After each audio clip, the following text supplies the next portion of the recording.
9 Unlikely Tales by Nesbit. The Sums That Came Right. If 27 barrelsful of apples cost £25 13 shillings and threepence, what would the same barrels be worth if they had been packed by a dishonest person who only put in 7/9 of apples in each barrel, and the rest sawdust?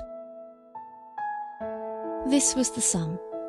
It does not look very hard, perhaps, to you who have studied ardently for years at a board school, or a high school, or a preparatory school for the sons of gentlemen. But to Edwin it looked as hard as a ship's biscuit. But he went for it like a man, and presently produced an answer, and his master wrote a big curly R across the sum. Perhaps you do not know that a big curly R means right. As for the answer to the sum, I will try to get a Fellow of Trinity College, Cambridge, who is a very terrible person, to work it out for you, and if he can do it, I will put the answer at the end of this story. I cannot work it myself.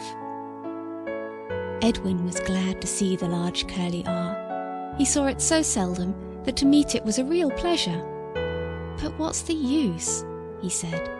Everything else leads to something else, except lessons. If you put seeds in the garden, they come up flowers, unless they're rotten seeds, or you forget where you put them.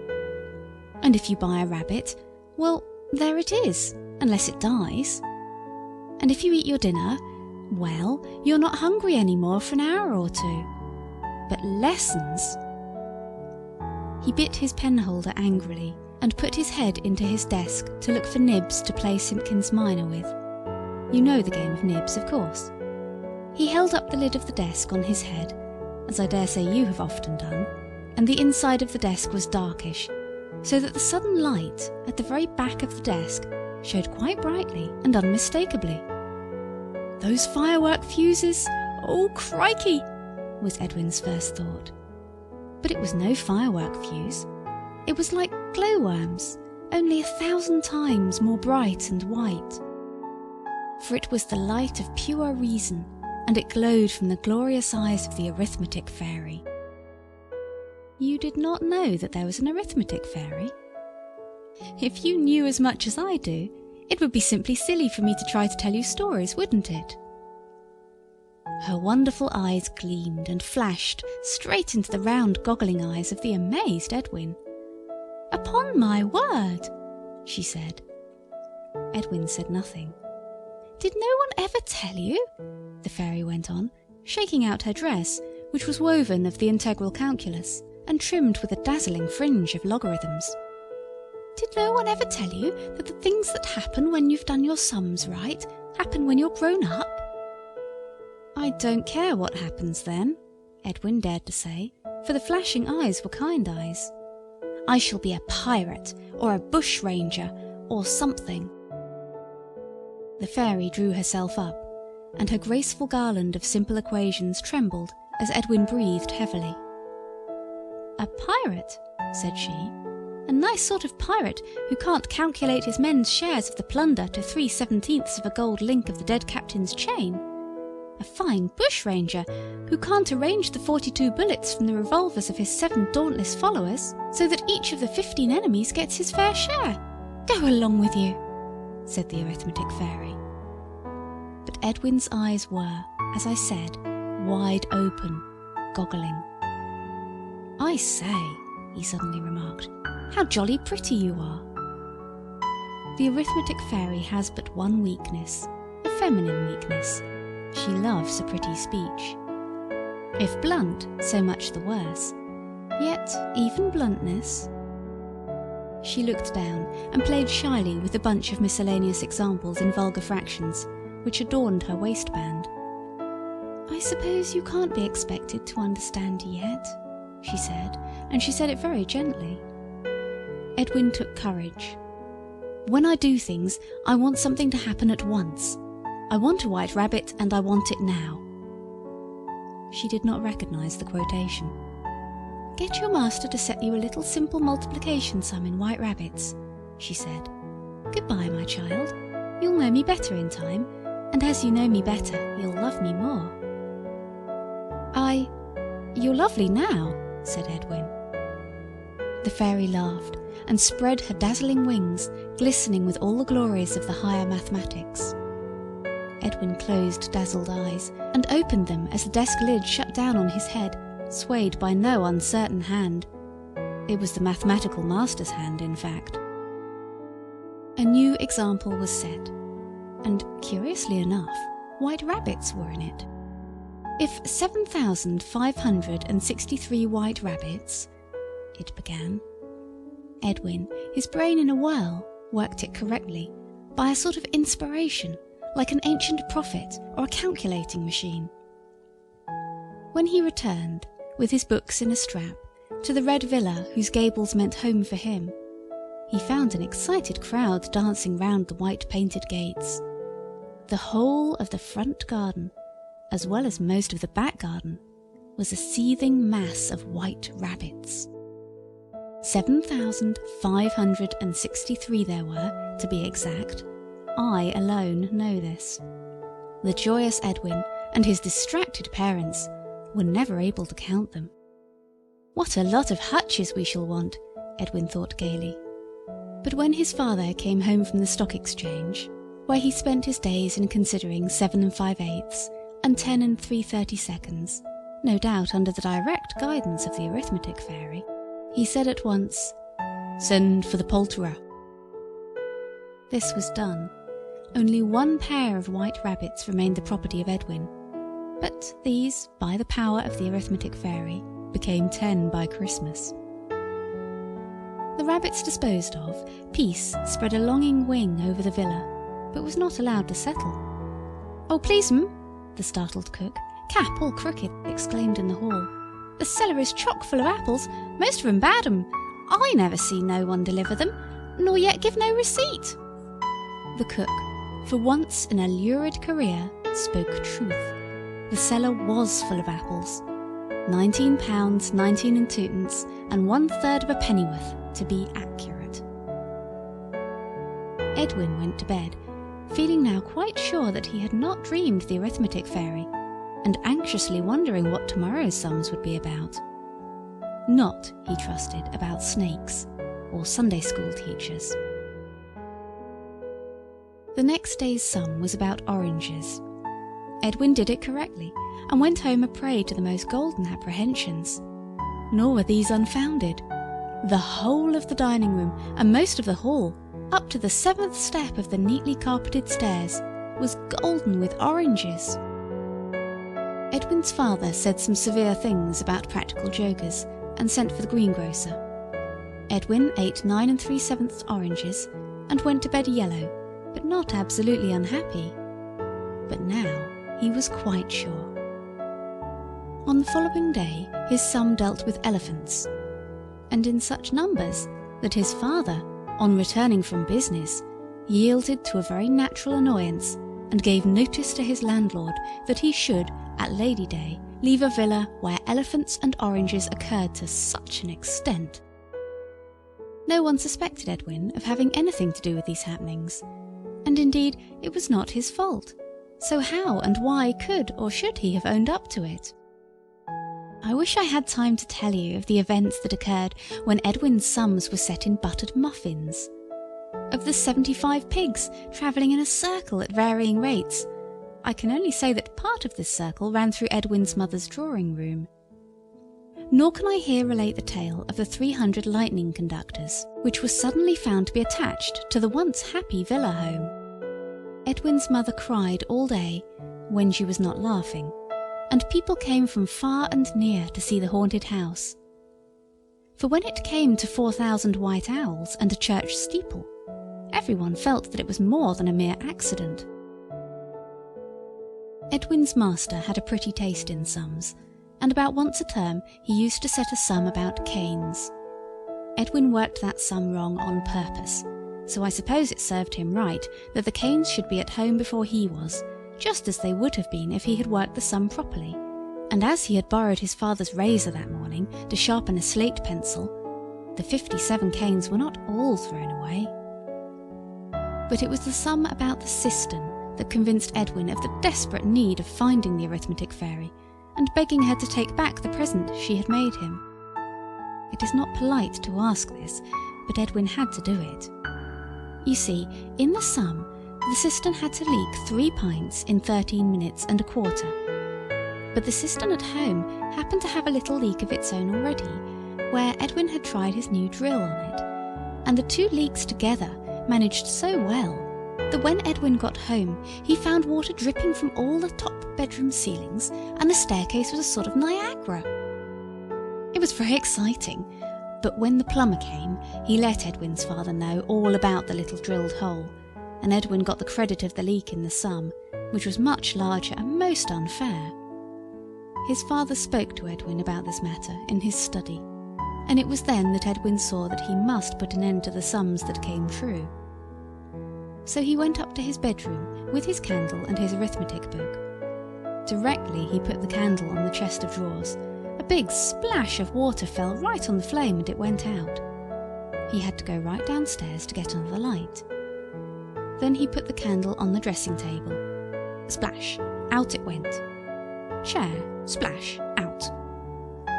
At last he got the candle to stay alight on the wash-hand stand, which was, by some curious accident, the only dry place in the room.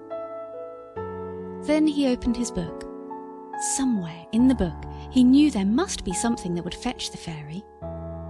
He said the multiplication table up to 9 times. After that, as you know, the worst is over. But no fairy appeared. Then he read aloud the instructions for working the different rules, including the examples given. There was no result.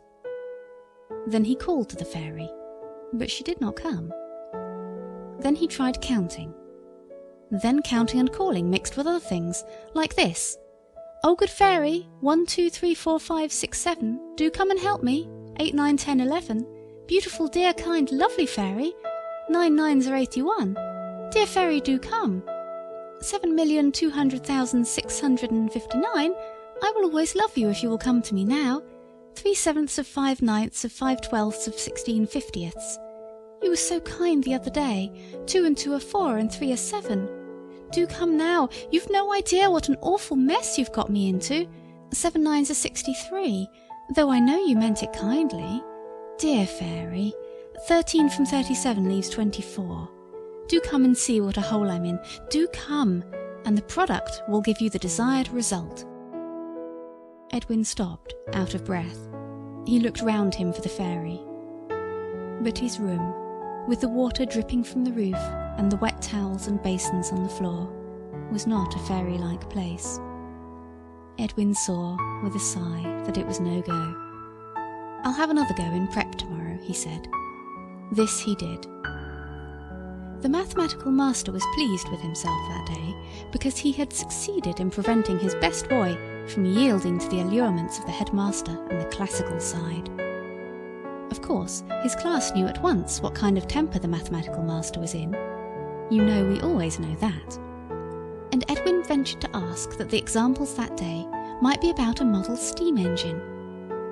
"Only one, sir, please," he was careful to explain.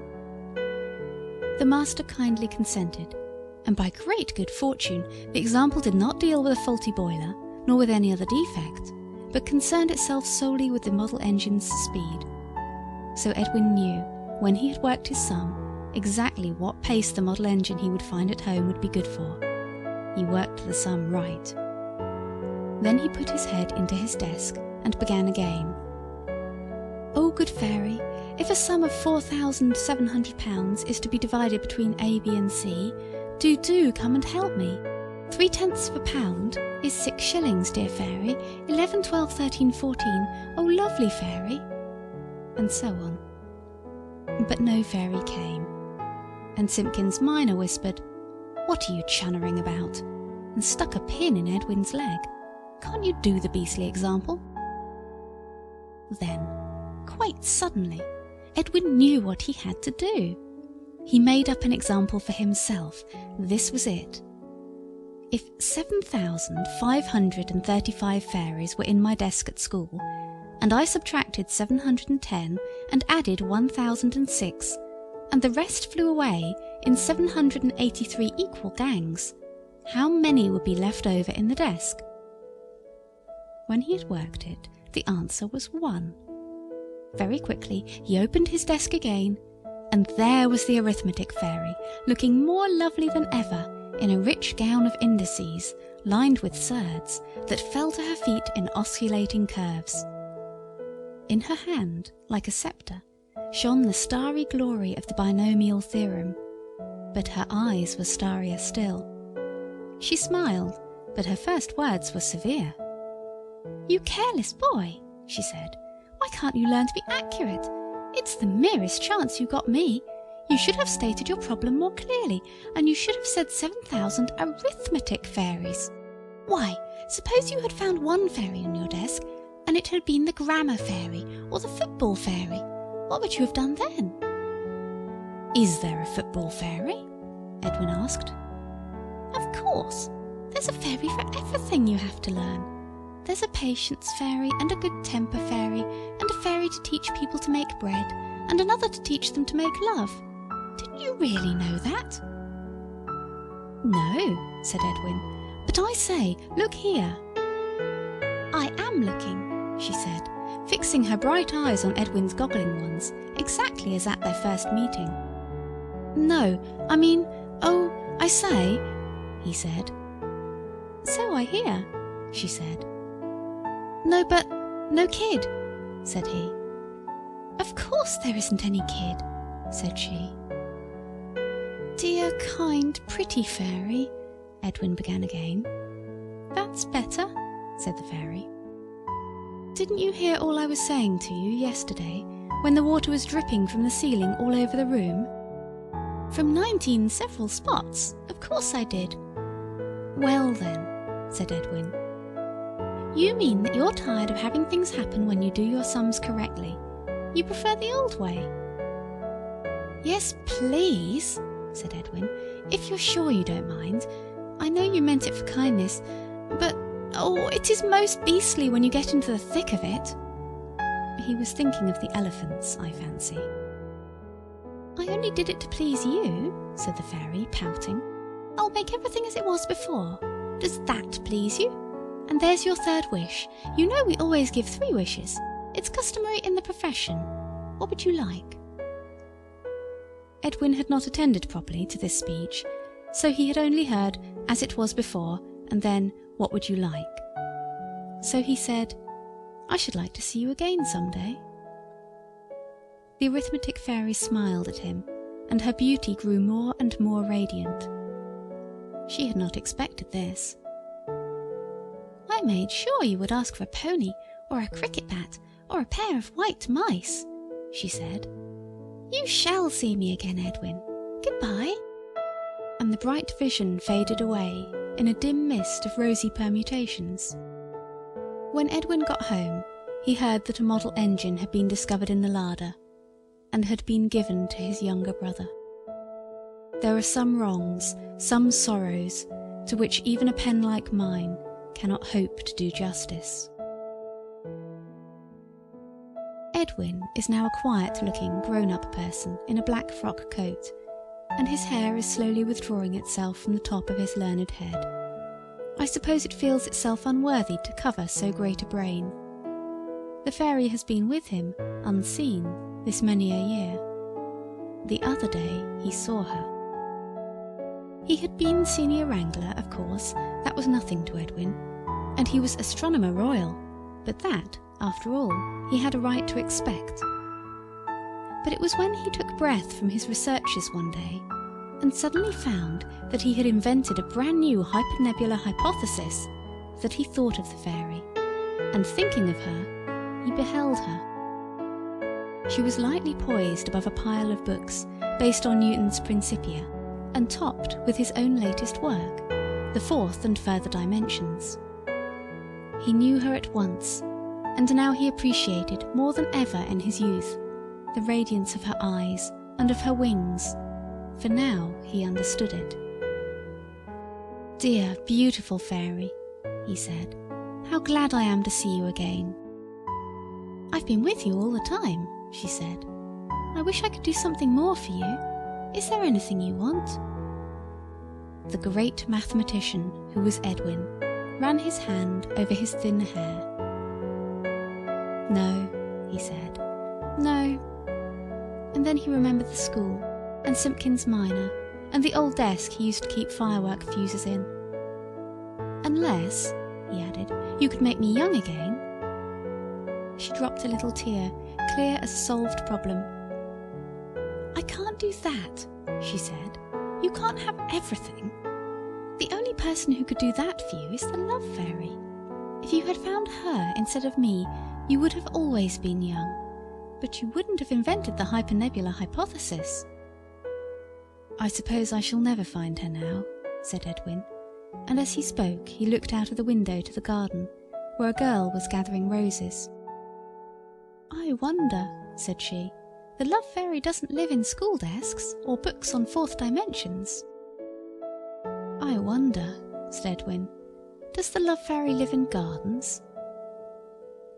I wonder, echoed the Arithmetic Fairy, a little sadly, and she spread her bright wings and flew out of the open window and out of this story.